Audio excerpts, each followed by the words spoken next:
Welcome to Beyond the Medical Algorithm, a podcast by the Philly Wellness Center. Join us on a journey through the too often neglected path to wellness, where we celebrate the human body and all things natural to illuminate new roads to health and happiness. Holistic is the name of the game, and I'll be talking to fellow experts and enthusiasts to rejoice in healing and revolutionize the way we approach therapy. I'm your host, Catie Harris.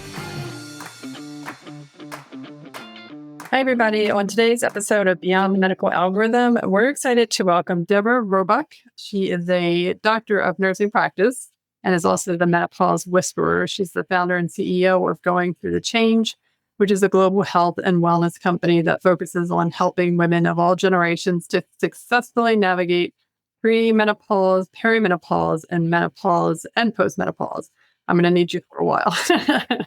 Teaching and coaching women how to achieve the art of managing menopause with confidence, ease, grace, and style so they can move forward in achieving their life's passion and purpose.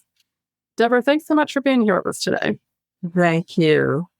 So, by giving us a little bit of background as you as a nurse, what was your nursing career like? And then let's figure out how you went from there to what you're doing right now. I'm so glad you asked me that. I was doing some mentoring with young people in high school last week, and they said, well, tell me about nursing. Did you just stay in one place? And I said, I guess no. I'll be honest with you. I was a nurse's aide at English House Home for the Incurable. And then I graduated from Villanova nursing program, wind up at Temple, then worked L&D, decided I wanted to be a midwife.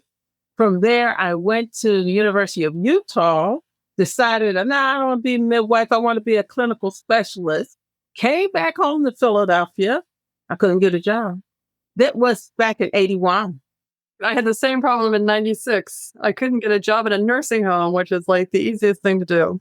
Yeah, well, I had a hard time doing that. And what I did is I said, okay, I'm not going to be able to use my master's degree. So I went to Episcopal Hospital and I just decided to do L&D again. And from there, because of my background at University of Utah, I was like, well, y'all need to be doing this, that. And they were like, can you chill? So what I started to do in the Kensington section of the city, I said, I want to teach childbirth classes. And they said, nobody will come to your classes. You might as well forget that. So let me tell you, I wound up having the largest childbirth class in the city. Even if the guys that got locked up over the weekend or wherever, they would call me from prison or whatever, say, now, what is the class about tonight? And I would give them outline structure. So then a lot of my patients was experiencing crack, using crack and pregnant. So I got upset. I went downtown to the Department of Health and I said to them, what are y'all doing? I said, because we are going crazy and we want something to do. And then they start putting me on different committees. And then from there, I wind up being a part of a program for the city of Philadelphia applied for called the Healthy Start Program, the federal program. And for 24 years with the Department of Health, I wind up being the director of the program and public health administrator. 24 years, came out at 60, and my husband got sick with cancer, then I got sick with cancer, but at the same time, I went to Drexel's program for their doctoral nursing practice. And after I said, well, what am I going to do? Then my sister said, well, let's go to this conference. And it was about different women at different points of their lives starting a business. Never thought about starting a business. Went down there and I said, I'm going to do this. And my sister said, well, you need to be the Menopause Whisperer because you've been helping all these women talking about menopause. And I got my LLC and did all that stuff. And that was 5 years ago. Next year, I'll be 70 years old. And I felt like I said, okay, I'm going to learn all this stuff and I'm going to be out there educating, advocating, and also supporting women during this time. And I have learned so much. And I realized they're whispering about menopause. And women need to say, no, I need you to hear what I'm doing and what I'm going through at this point in my life. I want to back up for a second. So you took it upon yourself to walk down to the Department of health in the city of Philadelphia and with a career. Absolutely. Now, I'm going to tell you, when I went down there, they thought I was crazy. I said, what are you doing? Do you know what we're dealing with? And at that time, Episcopal Hospital was right off of K&A, Kensington and Allegheny. And I would go out on the street where my patients was, or you didn't come in, and all that kind of thing. That's the kind of person I am. I'm an advocate for my women. And so when I went down there, they said, well, okay, we got this thing called the Maternity Care Coalition.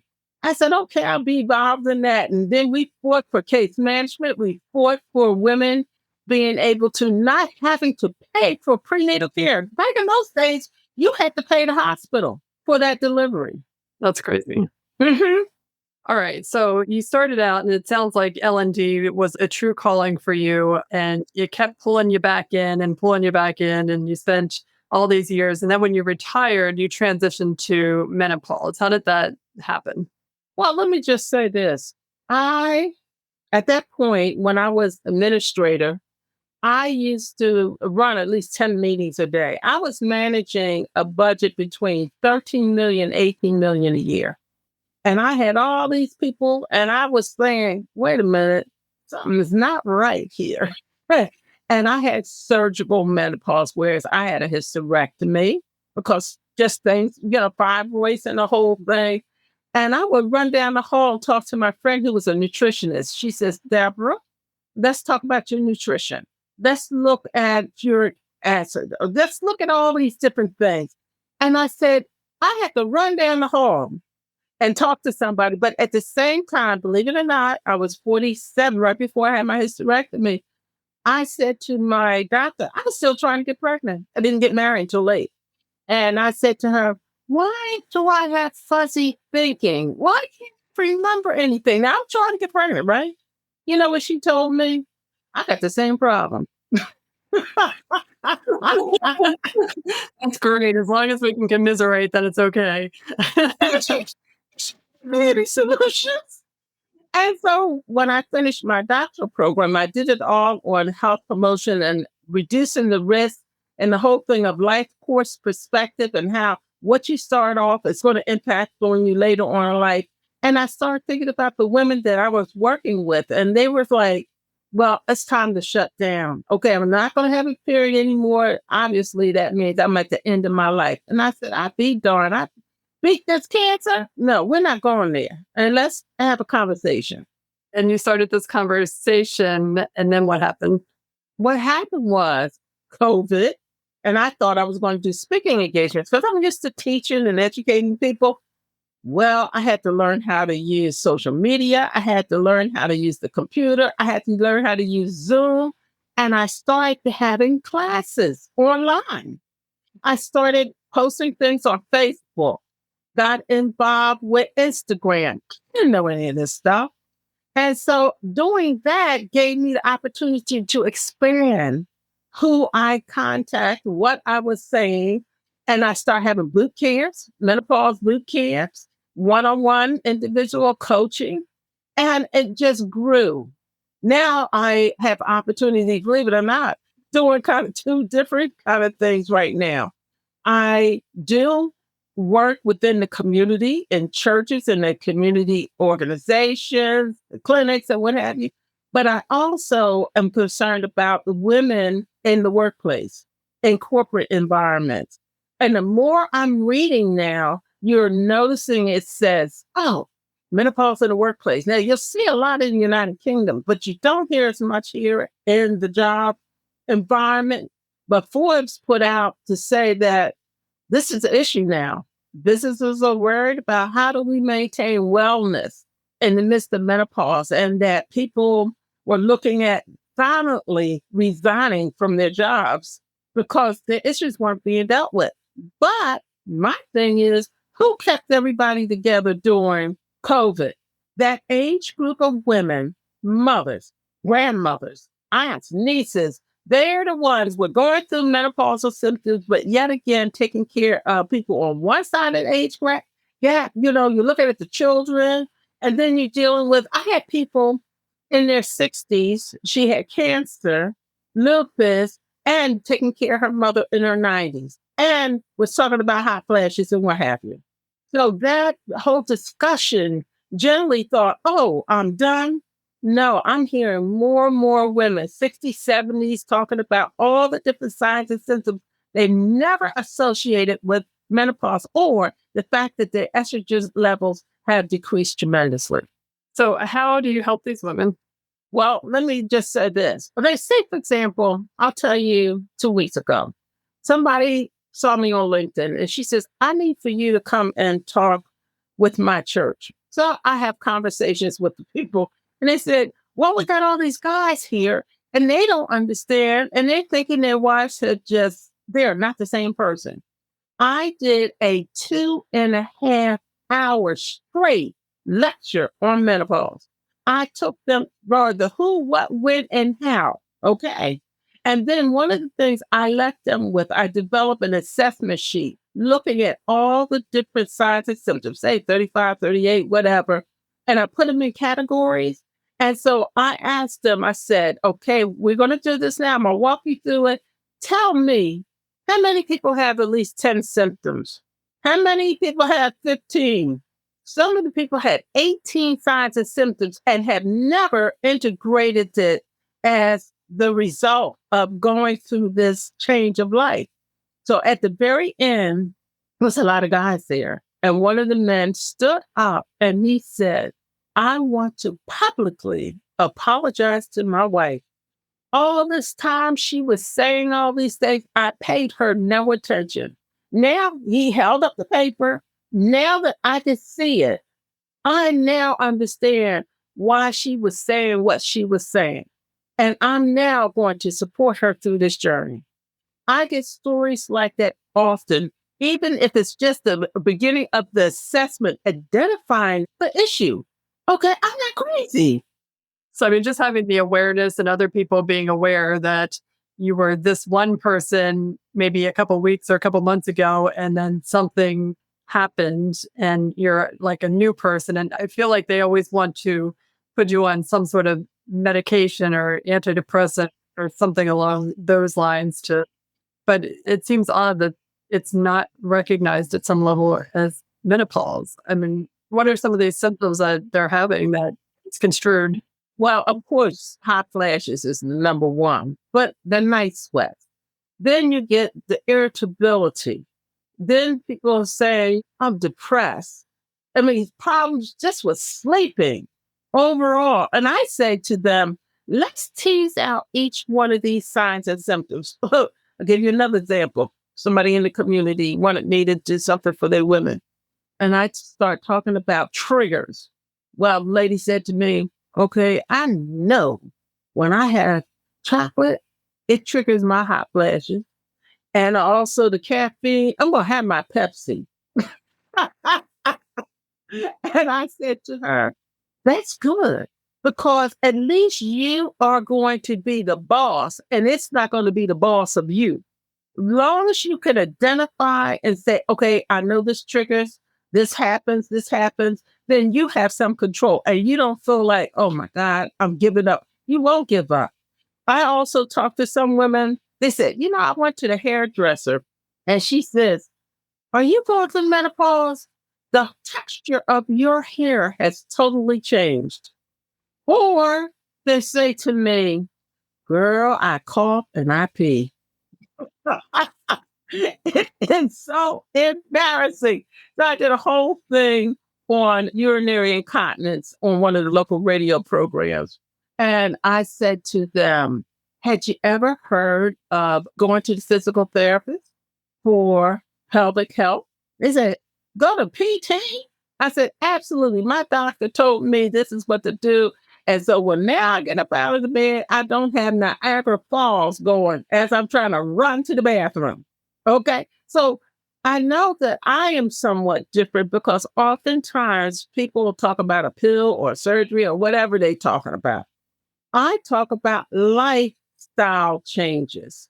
What's going on in your life? Because I tell people, think about first what's going on in your life. So even when you do want to use whatever therapy, first of all, you got to be able to go into your healthcare professional and say, A, B, C, D, E, F, G. They can only help you as much as you provide information for them. So I had this menopause trigger sheet for them to be able to say, this has happens, this has happened, then they can help you. When I am working with women, I usually go for health behavior, health promotion behavior, nutrition. Would you believe it? Health responsibilities. And that's out of Nola Pender's model, health promotion model. I said, many of you have not been to your GYN. What's the last time? Well, I had my C-section, and after that, I haven't been in 20 years. I'm serious. So I told the women the other week, I did something the other week. I said, so you haven't been to the GYN doctor? You don't know what's going on down there. They said, well, I said, get a mirror and look. They're like, oh my God. How do you know if you're not looking and seeing the changes? How do you know what's healthy and not healthy? You should know your body better than anybody else, but sometimes we ignore it and say, oh, as long as I don't have to deal with it, it'll go away. It's not going away. What's interesting what you said about the coughing and peeing, and I'm laughing because it's so common, but it reminds me that I'd read a statistic somewhere that in the next, I think it's 2 years, they will sell more adult diapers than baby diapers. So the diaper market is for adults, for women in menopause, basically, which is really crazy. And the different type of underwear they have now. I think one of the companies called Think. They have certain underwear. Instead of wearing the diapers, you can still wear nice underwear and still feel good about yourself. Let me tell you something. When my sister said, oh, you got to get yourself like a pamper, I said, well, get something pink with flowers on it. I mean, really, I don't want to feel like I'm in a nursing home, okay? I don't want to look like I got a chalk on me, you know? So in addition to nutrition and health responsibilities, what specific like lifestyle adjustments do you recommend to women entering menopause? Let me tell you one of the main things. Okay, we talk about nutrition. We talk about exercise. Think about postmenopausal women and osteoporosis. And I really used to poo-poo this. Oh, you can have decrease your estrogen, but you can have joint pain. I thought, nah. When I had my mastectomy and they put me on the medication that wiped out my estrogen, more or less, every joint in my body hurt. And so exercise is so tremendously important, not just for the fact of movement, but also being able to deal with your anxiety. And when during the COVID, I was out there doing yoga, doing stretching, doing the exercise, walking. I went from 2,000 steps a day to 8,000 steps a day. They talked about being in nature. That could change your whole mood as well as your body. Let me tell you the other big thing I talk to people about, your relationships. If you have a friend, you keep your friend because let me tell you something, those other people gonna lie to you. So if they say, yeah, you're acting crazy. So let's go to the doctor. I'm gonna tell you, hey, let's talk this out. You need to maintain your support. And I tell people, have your own executive board. When I'm working with people, I said, when I had cancer, I had my sister, the CEO, my sister-in-law, the good cop, the bad cop, and then my friend who was a nurse. I don't care how brilliant you are when stuff starts hurting and things go wrong with your body, you don't see yourself the same way. And you need that support system. Tremendous, especially because you're under so much stress. And that's the other thing, stress management. I told people another workshop I had, I said, when the last time you had recess? When we were in school, we was in school all day long. And then they said, go out for recess. You go out, we buy pretzels, we do all these different things, and then we come back. I said, every couple hours, get up, give yourself a 5-minute break. And at times, give yourself permission to just say, I'm putting this down. I'm going to do something I like. I'm going to enjoy myself. My niece got me in on the weekend. We have a date to have fun. Because menopausal women, we have this thing that we're supposed to do everything and at all, and we teach people how to treat us. So then we be wondering, well, why didn't nobody care about me? Well, you taught them to treat you that way. Well, start retraining them. You want something? I would tell some of the ladies, I said, now, you know they're going to ask you to do 50 million things. So you develop a list and you say, oh, I wish I could do that, but maybe you work on that for a week and get back to me. You got to have your list together. So when you say no, they don't get attitude. So you're saying no, but you're saying it in a nice way to reserve your strength for you. And they're like, okay, I got permission. I'm going to do that. Now, considering your global reach and your experience, have you noticed any types of cultural differences in how menopause is managed? I'm going to Panama in 2 weeks, and then I'm going to Mississippi, then I'm going to Kenya. In some ways, it's the same, but culturally, how people handle it could be different. And also with the people in the culture, like when I went to Panama last year, I went to a church, like in the community, and the young girls were on this side and the older women were on this side. And I said, let me tell y'all something. You're all in one point of menopause, and all of you need each other. Now, you young girls over there, y'all think us old people over here, we don't know nothing. I said, but let me tell you, how many of us told you that guy really ain't about you? We can see things that you don't see. And then young girls over there, y'all be saying, we don't know anything about these computers, and we're tired of you asking us how to do A, B, and C. Because that could be a conflict, okay? Something that simple.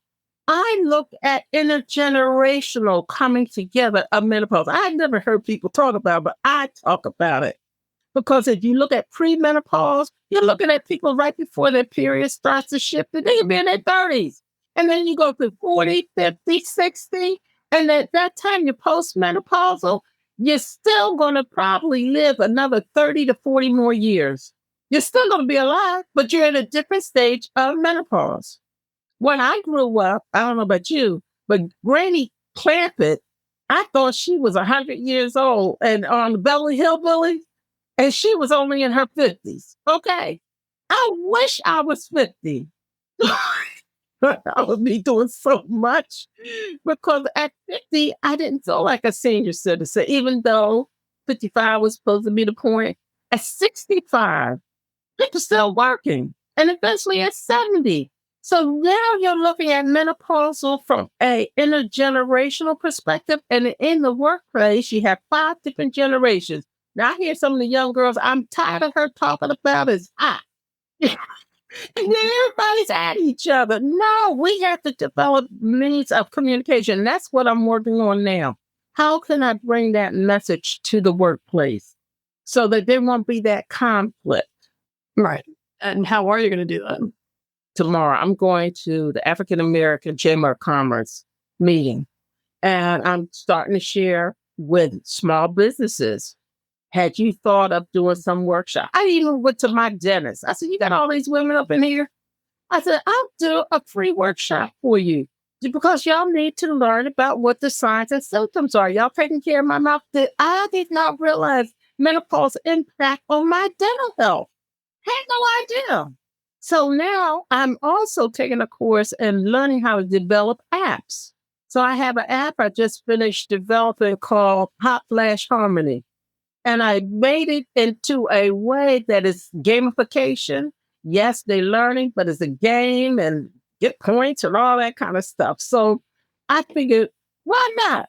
So just keep growing. That's what I want women to do. When you get older, oh boy, the sky's the limit. Come on. Well, looking towards the future, how do you see the field of menopausal management? How do you see it moving forward or advancing and hopefully not regressing? Let me tell you something. You should hear more and more about menopause. That's because they see that population of women. They say 26%, 4% of the women in the workforce are at one phase of menopause. It's money tied to it. They're getting ready to write a bill. Something I saw in the state of Pennsylvania, looking at writing a bill around menopause education. Let me tell you, people are going to be wanting to hear from us because we are a rich resource. Plus, I'm having conversations around femtech. Next week is the big tech week. All these different things are going on next week. Women and menopause are going to be very much in part of that. That's pretty amazing. Now, do you offer coaching services as well? Yes, I do. I work one-on-one. I do speaking engagements. I could pull together groups. I've learned over these last 5 years of doing this to be very flexible. And it's exciting. My thing is I would like to develop a menopause academy and develop doulas to be menopause doulas. Because, you need somebody to kind of walk you through. That's really interesting. I like that. I mean, I've seen the birth doulas and I've seen the death doulas, but I think a menopause doula, that's pretty novel. Well, listen, I remember when I was fighting for doulas when I was working with the Department of Health, that whole concept. And I said, now, us menopausal women, we need that also. That TLC, that extra support. Yeah, absolutely. Especially women in menopause. And you're right. We spend so much of our life in menopause. Well, listen, and you're in that sandwich generation too. Like you said, you're going to have family members that you're taking, your elderly parents that you're taking care of. You still might have kids. And it's like you're being squanched even more than you were. And you have all the symptoms. I mean, I even have a friend who was 80, taking care of her mother, 98. And one thing I will say, and I did a little article on this, have a menopause mentor. You have somebody you're still talking to who is 30, 40. But I have friends that are 80 and 90. They call me the young girl. I said, I'm 70, but I'm the young girl, okay? I'm going through my teenage years of being a senior, all right? Talk to them. Get an understanding. Because maybe your younger people in your family are not paying any attention, but those older people, they'll listen to you and they say, girl, let me tell you. And I listen. Well, Deborah, if people are interested in finding out more about you and your coaching programs or want to invite you to speak, I mean, how would they get in touch with you? Going Through the Change. Going and through is THRU, thechange.com. I love it. Thank you so much for being on the show with us today. Thank you so much. It was a pleasure. And I'm glad, we got to meet each other. Me too.